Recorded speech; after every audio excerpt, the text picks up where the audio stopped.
محترم پروفیسر طاہر محمود صاحب جو لاء کمیشن کے ممبر بھی رہے, مائنورٹی کمیشن کے بھی پریزیڈنٹ رہے. آپ نے بہت لکھا ہے, آپ کے جو کالمز ہیں تو انہوں نے ہمیشہ ایک گمراہ جو ایک کمیونٹی ہو سکتی ہے یا ایک گمراہ لوگوں کا ایک کوئی جھنڈ ہو سکتا ہے, اس کو ہمیشہ انہوں نے تعلیم اور اس کی اہمیت کے حوالے سے جو ان کے کالمز آتے ہیں وہ آپ پڑھیے گا تو اس میں بڑی دور اندیشی اور ایک سیاسی بصیرت اور ایک سماجی ہمیں دانشوری نظر آتی ہے. ہم ان کے بھی بہت شکر گزار ہیں. سامعین کرام, خواتین و حضرات,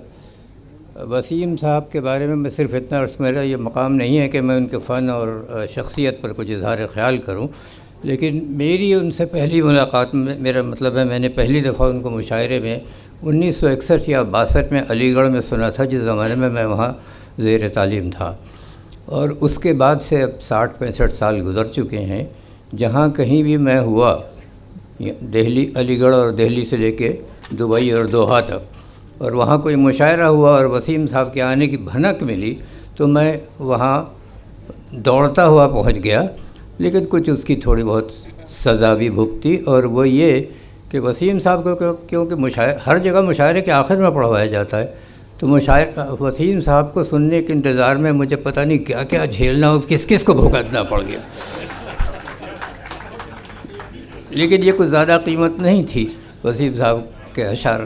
سے مستفید ہونے کے لیے.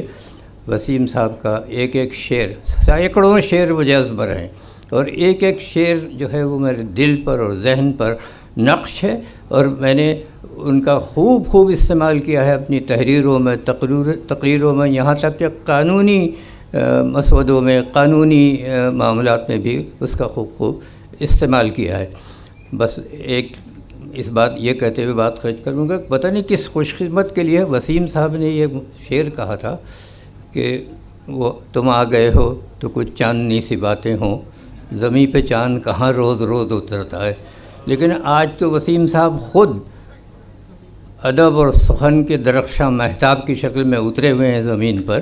تو ان کے لیے جو چاندنی سی باتیں بہت کچھ ہو چکی اور ابھی شاید کچھ اور ہوں گی, تو میں ان کے لیے موقع چھوڑ دیتا ہوں. شکریہ.